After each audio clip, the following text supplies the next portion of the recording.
How I Killed a Bear. So many conflicting accounts have appeared about my casual encounter with an Adirondack bear last summer that, in justice to the public, to myself, and to the bear, it is necessary to make a plain statement of the facts. Besides, it is so seldom I have occasion to kill a bear that the celebration of the exploit may be excused. The encounter was unpremeditated on both sides. I was not hunting for a bear, and I have no reason to suppose that a bear was looking for me. The fact is that we were both out blackberrying and met by chance the usual way. There is among the Adirondack visitors always a great deal of conversation about bears, a general expression of the wish to see one in the woods, and much speculation as to how a person would act if he or she chanced to meet one. But bears are scarce and timid, and appear only to a favored few. It was a warm day in August, just the sort of day when an adventure of any kind seemed impossible. But it occurred to the housekeepers at our cottage, there were 4 of them, to send me to the clearing on the mountain back of the house to pick blackberries. It was rather a series of small clearings running up into the forest, much overgrown with bushes and briars, and not unromantic. Cows pastured there, penetrating through the leafy passages from one opening to another, and browsing among the bushes. I was kindly furnished with a 6-quart pail and told not to be gone long. Not from any predatory instinct, but to save on appearances, I took a gun. It adds to the manly aspect of a person with a tin pail if he also carries a gun. It was possible I might start up a partridge, though how I was to hit him if he started up instead of standing still puzzled me. Many people use a shotgun for partridges. I prefer the rifle. It makes a clean job of death and does not prematurely stuff the bird with globules of lead. The rifle was a Sharps, carrying a ball cartridge, 10 to the pound, an excellent weapon belonging to a friend of mine who had intended, for a good many years back, to kill a deer with it. He could hit a tree with it, if the wind did not blow, and the atmosphere was just right, and the tree was not too far off, nearly every time. Of course, the tree must have some size. Needless to say that I was at that time no sportsman. Years ago, I killed a robin under the most humiliating circumstances. The bird was in a low cherry tree. I loaded a big shotgun pretty full, crept under the tree, rested the gun on the fence with the muzzle more than 10 feet from the bird, shut both eyes, and pulled the trigger. When I got up to see what had happened, the robin was scattered about under the tree in more than 1,000 pieces, no one of which was big enough to enable a naturalist to decide from it to what species it belonged. This disgusted me with the life of a sportsman. I mention the incident to show that, although I went blackberrying armed, there was not much inequality between me and the bear. In this blackberry patch, bears had been seen.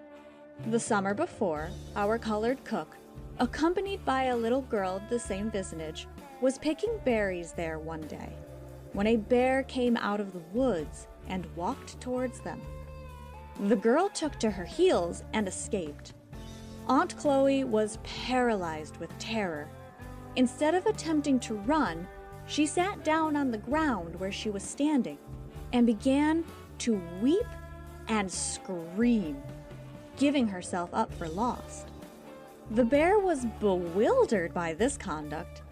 He approached and looked at her. He walked around and surveyed her. Probably he had never seen a colored person before and did not know whether she would agree with him. At any rate, after watching her a few moments, he turned about and went into the forest. This is an authentic instance of the delicate consideration of a bear, and is much more remarkable than the forbearance toward the African slave of the well-known lion, because the bear had no thorn in his foot. When I had climbed the hill, I set up my rifle against a tree and began picking berries, lured on from bush to bush by the black gleam of fruit that always promises more in the distance than it realizes when you reach it. Penetrating farther and farther through leaf-shaded cow paths, flecked with sunlight, into clearing after clearing, I could hear on all sides the tinkle of bells, the cracking of sticks, and the stamping of cattle that were taking refuge in the thicket from the flies. Occasionally, as I broke through a covert, I encountered a meek cow, who stared at me stupidly for a second and then shambled off into the brush. I became accustomed to this dumb society and picked on in silence, attributing all the wood noises to the cattle, thinking nothing of any real bear. In point of fact, however, I was thinking all the time of a nice romantic bear, and as I picked, was composing a story about a generous she-bear who had lost her cub, and who seized a small girl in this very wood, carrying her tenderly off to a cave, and brought her up on bear's milk and honey. When the girl got big enough to run away, moved by her inherited instincts, she escaped and came into the valley to her father's house. This part of the story was to be worked out so that the child would know her father by some family resemblance and have some language in which to address him, and told him where the bear lived. The father took his gun and, guided by the unfeeling daughter, went into the woods and shot the bear, who never made any resistance, and only, when dying, turned reproachful eyes upon her murderer. The moral of the tale was to be kindness to animals.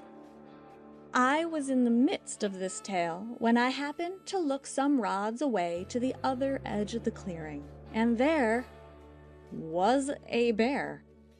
He was standing on his hind legs and doing just what I was doing, picking blackberries. With one paw, he bent down the bush, while with the other, he clawed the berries into his mouth, green ones and all. To say that I was astonished is inside the mark. I suddenly discovered that I didn't want to see a bear after all.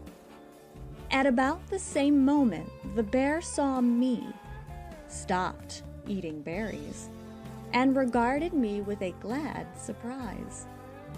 It is all very well to imagine what you would do under such circumstances. Probably you wouldn't do it. I didn't. The bear dropped down on his 4 feet and came slowly towards me. Climbing a tree was of no use, with so good a climber in the rear. If I started to run, I had no doubt the bear would give chase. And although a bear cannot run downhill as fast as he can run uphill, yet I felt that he could get over this rough, brush-tangled ground faster than I could. The bear was approaching. It suddenly occurred to me how I could divert his mind until I could fall back upon my military base. My pail was nearly full of excellent berries, much better than the bear could pick himself. I put the pail on the ground and slowly backed away from it, keeping my eye, as beast tamers do, on the bear. The ruse succeeded. The bear came up to the berries and stopped. Not accustomed to eat out of a pail, he tipped it over and nosed about in the fruit, gorming, if there is such a word, it down, mixed with leaves and dirt like a pig. The bear is a worse feeder than the pig. Whenever he disturbs a maple sugar camp in the spring, he always upsets the buckets of syrup and tramples round in the sticky sweets, wasting more than he eats. The bear's manners are thoroughly disagreeable. As soon as my enemy's head was down, I started and ran. Somewhat out of breath and shaky, I reached my faithful rifle. It was not a moment too soon. I heard the bear crashing through the brush after me. Enraged at my duplicity, he was now coming on with blood in his eye. I felt that the time of one of us was probably short. The rapidity of thought at such moments of peril is well known. I thought an octavo volume, had it illustrated and published, sold 50,000 copies, and went to Europe on the proceeds, while that bear was loping across the clearing. As I was cocking the gun, I made a hasty and unsatisfactory review of my life.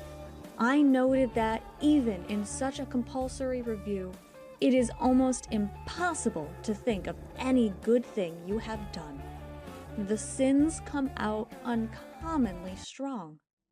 I recollected a newspaper subscription I had delayed paying years and years ago, until both editor and newspaper were dead, and which now never could be paid to all eternity.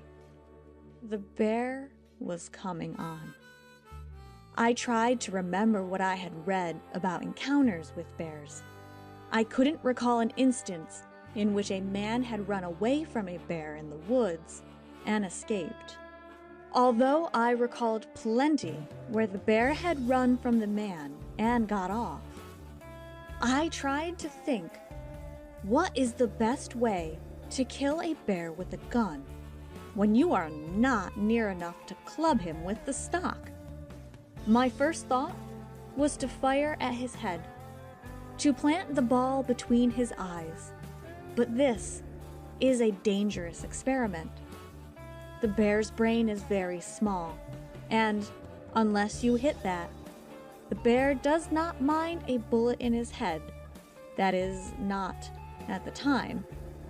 I remembered that the instant death of the bear would follow a bullet planted just back of his foreleg and sent into his heart. This spot is also difficult to reach, unless the bear stands off, side towards you, like a target. I finally determined to fire at him generally. The bear was coming on. The contest seemed to me very different from anything at Creedmoor. I had carefully read the reports of the shooting there, but it was not easy to apply the experience I had thus acquired. I hesitated whether I better fire lying on my stomach or lying on my back and resting the gun on my toes. But in neither position, I reflected, could I see the bear until he was upon me. The range was too short, and the bear wouldn't wait for me to examine the thermometer and note the direction of the wind. Trial of the Creedmoor method, therefore, had to be abandoned, and I bitterly regretted that I had not read more accounts of offhand shooting, for the bear was coming on. I tried to fix my last thoughts upon my family. As my family is small, this was not difficult. Dread of displeasing my wife or hurting her feelings was uppermost in my mind. What would be her anxiety as hour after hour passed on and I did not return? What would the rest of the household think as the afternoon passed and no blackberries came? What would be my wife's mortification when the news was brought that her husband had been eaten by a bear? I cannot imagine anything more ignominious than to have a husband eaten by a bear. And this was not my only anxiety. The mind at such times is not under control. With the gravest fears, the most whimsical ideas will occur. I looked beyond the mourning friends and thought, what kind of epitaph they would be compelled to put upon the stone? Something like this? Here lies the remains of eaten by a bear, August 20th, 1877. It is a very unheroic and even disagreeable epitaph. That eaten by a bear is intolerable. It is grotesque. And then I thought, what an inadequate language the English is for compact expression. It would not answer to put upon the stone simply, eaten, for that is indefinite and requires explanation. It might mean eaten by a cannibal. This difficulty could not occur in the German, where essen signifies the act of feeding by a man, and fressen by a beast. How simple the thing would be in German. Liegt wohlgeboren, gefressen. August 20th, 1877. That explains itself. The well-born one was eaten by a beast, and presumably by a bear, an animal that has a bad reputation since the days of Elisha. The bear was coming on. He had, in fact, come on. I judged that he could see the whites of my eyes. All my subsequent reflections were confused. I raised the gun, covered the bear's breast with the sight, and let drive. Then I turned and ran like a deer. I did not hear the bear pursuing. I looked back. The bear had stopped. He was lying down. I then remembered that the best thing to do after having fired your gun is to reload it. I slipped in a charge, keeping my eyes on the bear. He never stirred. I walked back, suspiciously. There was a quiver in the hind legs, but no other motion. Still, he might be shamming. Bears often sham. To make sure, I approached and put a ball into his head. He didn't mind it now. He minded nothing. Death had come to him with a merciful suddenness. He was calm in death. In order that he might remain so, I blew his brains out and then started for home. I had killed a bear. Notwithstanding my excitement, I managed to saunter into the house with an unconcerned air. There was a chorus of voices. "Where are your blackberries? Why were you gone so long? Where's your pail?" I left the pail. Left the pail? What for? A bear wanted it. Oh, nonsense. Well, the last I saw of it, a bear had it. Oh, come on. You didn't really see a bear. Yes, but I did really see a real bear. Did he run? Yes. He ran after me. I don't believe a word of it. What did you do? Oh, nothing in particular, except kill the bear. Cries of gammon. Don't believe it. Where's the bear? If you want to see the bear, you must go up into the woods. I couldn't bring him down alone. Having satisfied the household that something extraordinary had occurred, and excited the posthumous fear of some of them for my safety, I went down into the valley to get help. The great bear hunter, who keeps one of the summer boarding houses, received my story with a smile of incredulity. And the incredulity spread to the other inhabitants, and to the boarders as soon as the story was known. However, as I insisted in all soberness, and offered to lead them to the bear, a party of 40 or 50 people at last started off with me to bring the bear in. Nobody believed there was any bear in the case, But everybody who could get a gun carried one, and we went into the woods armed with guns, pistols, pitchforks, and sticks, against all contingencies or surprises, a crowd made up mostly of scoffers and jeerers. But when I led the way to the fatal spot and pointed out the bear lying peacefully wrapped in his own skin, something like terror seized the boarders and genuine excitement the natives. It was a no-mistake bear. By George and the hero of the fight well, I will not insist upon that. But what a procession that was carrying the bear home, and what a congregation was speedily gathered in the valley to see the bear. Our best preacher up there never drew anything like it on a Sunday. And I must say that my particular friends, who were sportsmen, behaved very well on the whole. They didn't deny that it was a bear, although they said it was small for a bear. Mr. Dean, who is equally good with a rifle and a rod, admitted that it was a very fair shot. He is probably the best salmon fisher in the United States, and he is an equally good hunter. I suppose there is no person in America who is more desirous to kill a moose than he. But he needlessly remarked, after he had examined the wound in the bear, that he had seen that kind of a shot made by a cow's horn. This sort of talk affected me not. When I went to sleep that night, my last delicious thought was, I've killed a bear. End of chapter 1.